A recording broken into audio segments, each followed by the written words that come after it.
have been telling you that Islamic agenda is a lie. No, it's true. I can tell you that I was born a Muslim. My people have been Muslim since the 7th century. I'm a Madinga, and we have been Muslim. There is nobody in my ethnic group who is Christian. All my people have been Muslim, and I studied Islam in northern Nigeria. And I'm telling you, the agenda is to push that country toward Islamic agenda or destroy it completely. So if you look at Nigeria very well today, you can determine the future of Nigeria by looking at the forces that are controlling Nigeria. What are these internal forces? One, the religious group. I grew up in northern Nigeria. I went to school there. I was born a Muslim. I studied the Quran. I went to, if you have been to Niger State, Mina, if you know the institution called RET, Islamic Education Trust in Mina, controlled by Sheikh Ahmed Lemu. Those are the people that brought me up. They gave me scholarship. I went to that school in New Horizons College. I graduated there. I learned the Quran. I was a Muslim until I started traveling, and I decided to put religion aside. What I saw in northern Nigeria is that these people were colonized twice. They were first colonized by the Sekou Caliphate through the Islamic Revolution. They were still under that colonialism, then the British colonialism came. So they are not in alignment with you in the South. You don't understand. They are operating under two influence of colonial culture that they have inherited. One, they inherited an extreme version of Islam called Wahhabism, which even Saudi Arabia is trying to abolish and embrace modernity. This northern Nigeria inherited an archaic, outdated Islamic view that came from Baghdad and Saudi Arabia those days. They inherited it, and it is very much entrenched in their culture. They do not believe in Nigeria as long as they are not on top. As long as Islam, though, for them, the vision for Nigeria is for Islam to triumph. That's the understanding for them. The destiny of Nigeria must lean toward Islamic revolution. That is the elite, the agenda. I'm not talking about the ordinary people on the street. That's what's going on. But the elite, that was the thinking of Usman Dan Fodio. That was the thinking of Sir Amadou Bello. That was the thinking of all this elite that came up. The design, when they took over the army, you don't understand why they influenced the army in Nigeria. Their vision is to lead toward Islamic revolution. Now, for you guys in the South, you had only one colonialism, which is the European. That's why there are people, Chris, John, Johnson. When you are tired of European colonialism, you fall back to your culture. They don't have no culture to fall back to. They only have Islamic extremism to fall back to when they are angry. That's why every riot in the North take an Islamic tune. Any fight, any fighting has to take an Islamic tune. They do not have any ideology or philosophy to fight with other than Islam. And this make you guys to live in two different planets, but yet you are trying to build a country. For me, even as a Pan-Africanist who want Africa to be together, I can tell you that southern Nigeria cannot survive. I'm sorry to tell everyone, it will not survive. With what you know and what you have told us so far, do you see Nigeria exists for another 10 years as the North and the South still? With the way things are going. I want to hear that. I see, I'm not a prophet, okay, but we can look at the data and be able to say, this is what we think will happen. I think the fact here is that Nigeria is going to experience a very, very serious trouble. That's very obvious, worse than it is right now.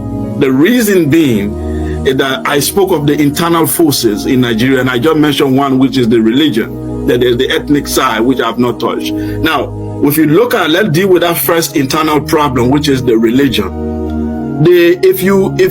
I follow one politician in Nigeria, in particular, who I love before Obi came on the scene. That was Showore, when he said, "Take it back." When he said revolution now, people didn't understand.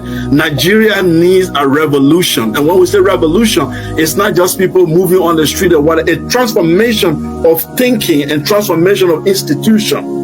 Complete transformation. Now, that transformation, even if you do it the way Showore wanted, you will have to do it twice. You will do one revolution for Nigeria, then you will do another revolution for the North. Anything you do to Nigeria, you have to do it twice in the North before it will succeed. You take your NSAS, for example. When all of you in the South were running around to change the police, did you see the North move? No. You think they care? They don't. They did not move. They didn't see the North. As soon as you start protesting in Lagos, the Eastern Nigerians start to feel it immediately. They start to protest. But something happened to Mohbad. You see people talking. Watch the social media. When you see people start talking in Western Nigeria, it moves straight to the east, it moves straight to the other part. The North doesn't budge. It does not move. You need 2 times that revolution to bring the North into the picture. And said they are using this population democracy where who vote, the religious extremists in the North will continue to use these uneducated, illiterate people to continue to vote the wrong people in power. For that, they have taken Nigeria hostage. And those of you who want real change for Nigeria, they will isolate you. They will isolate you. They will make sure that you become the enemy of the state. And if you don't take time, they will eliminate you one by one until this pact that they created, South-North, which is a fake pact that they created. The truth is, the extremists in the North are looking for elements, religious, Islamic element in the Yoruba ethnic group to use them to destabilize that mighty people who have built empires like Oyo and other places long before anything. But they are looking for some weak elements. Like Tinubu is a weak element. People think he's powerful, but he's a weak element in the Yoruba war. These are the weak elements they want to use to be able to push the Islamic agenda. People have been telling you that Islamic agenda is a lie. No, it's true. I can tell you that I was born a Muslim. My people have been Muslim since the 7th century. I'm a Madinga. And we have been Muslim. There is nobody in my ethnic group who is Christian. All my people have been Muslim. And I studied Islam in northern Nigeria. And I'm telling you, the agenda is to push that country toward Islamic agenda or destroy it completely. So to your question, I will tell you that Nigeria does not have a bright future for now. It doesn't have a bright future for now. The elements that are in the North, and most of them are receiving grants. Some of them even in university, they are getting grants from this Qatar, and all the extreme Islamic group are giving them money. And they are building, their power is increasing day by day in the political system. They are even creating billionaires that eventually tomorrow they want to control western part of Nigeria. The East a little bit stubborn for them. Eastern Nigeria is stubborn. That's why they are isolating them. The isolation of so-called Igbo, it's not because Igbo hate Nigeria. Igbos are the most Nigerian than any Nigerian. They are every part of Nigeria you find them. They have their own problem for sure, like every African group. But the issue, they are not the problem. But they are acting a little bit stubborn to the Islamic agenda. So they have to be isolated. And to do that, you need one of the most powerful group, which is the Yoruba group. If you don't use Yoruba, you can't succeed. And the Yoruba group is very educated. So what do? You look for the weak one among them, which is the Islamized ones, and play on their religious sentiment. And then you destabilize the country. I can tell you, my friends, you need a revolution, but you need 2 revolutions. If every African country needs 1, Nigeria needs 2. The problem in Nigeria is a summary of what is happening in all of African countries, which is number 1, the way we got independence, the institutions that we inherited were not decolonized. It's like the colonial masters made a deal with people we call freedom fighters, and they replaced them. They just replaced the white Oyibo with our black brothers who continue the colonial legacy. And I will give you an example. Your police is a typical colonial police. During the colonial era, the police was meant to protect the colonial elites. The police was there to beat up the people, subdue them, and terrorize them to protect the colonial masters. That's what the African police do now. That's what the Nigerian police does. The elite of the colonial era, they were bourgeoisie who lived in Africa, but then their real home is London. Their hospital is Paris. When the colonial masters get sick, they take them to Lisbon, they take them to Paris, they take them abroad to go to get treated in the what they call the metropole. And the Africa was the farm, was the place they work, was where is where you extract the natural resources. The London is where you go to enjoy it. Our elite are following the same pattern. The educational institutions were designed to make the colonial masters to look like saviors and tell the people who have been exploited to appear as if they are being indebted.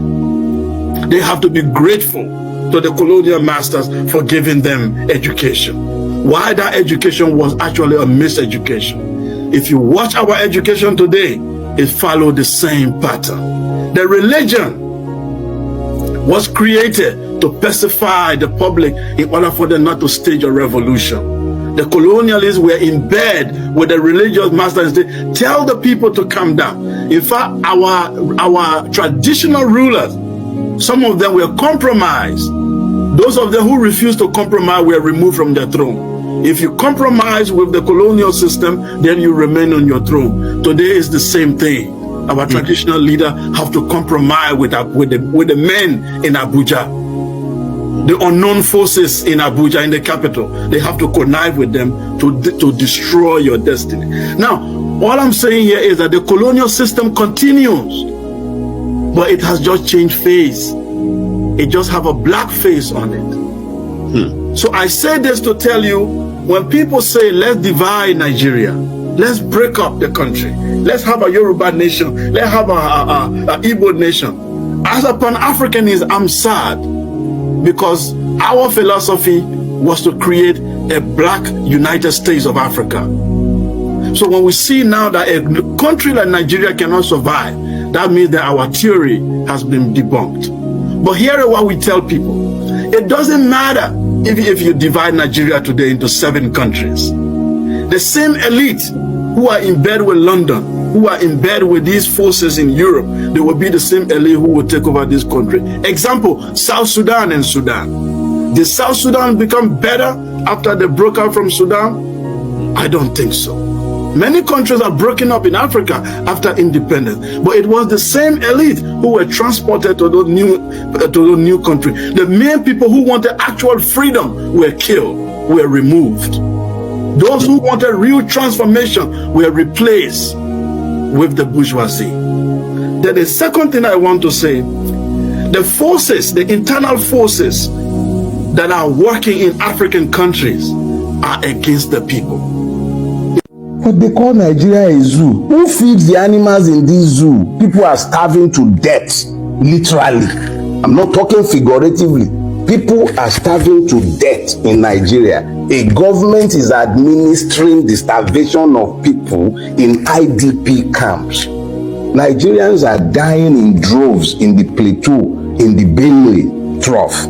All over Nigeria, Nigerians are being killed by terrorists, quote and unquote. But these are almost, it is not out of place to call the persons being called terrorists direct employees of the Nigerian state. We have heard somebody like Asari Dokubo coming out to tell us that he works for the Nigerian state and is licensed to bear the kind of arms that his boys bear. What kind of state is that? And you still don't believe that look, Nigeria is not a zoo, please.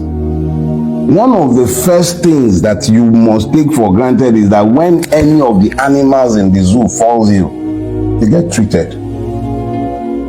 They get treated.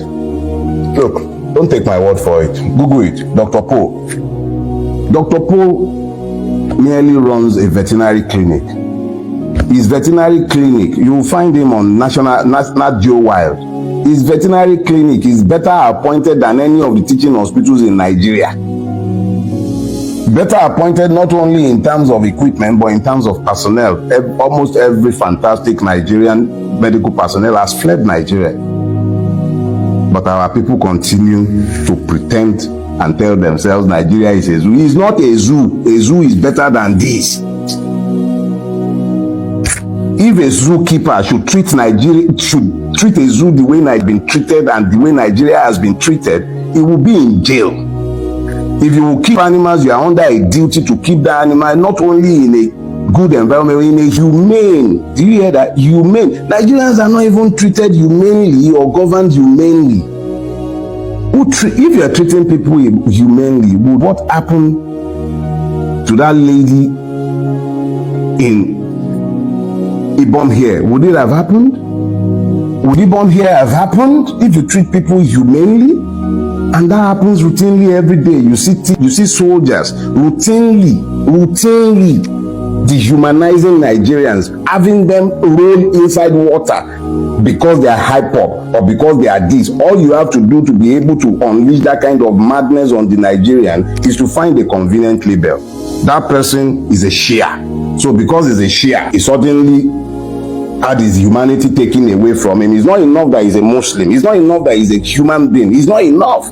He's a Shia, and that legitimizes every evil against him. Oh, he's an Igbo man, so he must be IPOP. That legitimizes the madness. Oh, he's one of those who do a Republic people. Shoot him. That's why you could go into Sunday Igbo's house and kill people in his house and pound him into exile. That's why you could carry Nnamdi Kanu and put him in a jail. The same state that is de-radicalizing murderers and terrorists. Where does it find the legitimacy or the moral authority to label anybody a terrorist after it has found the space to mollycoddle all manner of terrorists, even elevating one, the light of Pantami, into government? Where is the basis for the legitimacy of a state that routinely mollycoddles terrorists? I'm not going to speak to the merit or otherwise of his arrest, but how do you explain the fact that this person has been in jail for God knows how many years now? The same state that is de-radicalizing terrorists and absorbing them into the army, and so you call that one a zoo. Nigeria is not a zoo. The sooner we wrap our brains around this, the better. A zoo cannot function the way this madness is functioning. They would have shut it down in any country in the world. Good day to our viewers all over the world and welcome back to Local Journal. We've listened to the video and we've heard everything they said. There is nothing stated in this video that is not happening in Nigeria today. The situation of this country is not faring any better. Since we had our independence, there is nothing we've had positive before. Until now, things are going from bad to worse, and we are not even seeing any sign of change in the future. And that is even the despair. That is even the whole thing that is making Nigerians weary now, because we are not even seeing any hope that the future has for Nigerians, and we're not seeing that we're going to have a very perfect future in this country. And that's why everybody is concerned about the situation of Nigeria today, and that's why you're seeing that many Nigerian youths are running away from this country and traveling abroad. We have so many issues post-independence. However, the recent one and the agenda of a few people in this country, a particular ethnic group, to overrun this country and take over this country, is beginning to also manifest. Nigeria has been a kind of gullible, especially the southern part of Nigeria has been very, very gullible. The people of the south has been very, very gullible all this while. And anytime people talk about the agenda of these people trying to take over the country, they play it down. But it's beginning to manifest already, and we are seeing that these people have their agenda to take over this country. However, Nigerians are not ready for this discussion yet. Until we wake up and see that our leaders are the problem, and these few people in the country that wants to take over this whole country and make it theirs, make it a caliphate and expand their caliphate just like they've been doing, are also the problem, then we can sit down and think about how to fix this problem and how to put this country in the proper way, or how to even restructure this country so that everybody can be on their own, and so that all these whole issues that are coming will not come, that is when Nigeria is going to prosper, and that is when we start seeing prosperity in Nigeria. Until then, we should not expect anything positive from this country. Nobody is wishing this country bad, because this is our country. This is our only country. We don't have any other country to go. But the thing is this: if the right thing is not done, there is no way you can hope and think that a positive feeling or a positivity will start like coming or emanating from nowhere. You can't keep doing something the wrong way and expect a different result. Nigerians need to start speaking about the leaders that are drawing us back, and speaking about these people that are planning to overrun this country and take over this country. We can see them in their actions, and we can see how they are operating on a daily basis. So this is what I feel Nigerians should be doing now. If Nigerians don't wake up to do this, I'm sorry, in few years from now, we will be regretting this. Kindly drop what you have to say in the comment section, and if today is your first time to visit our channel, please kindly like, share and subscribe to our channel.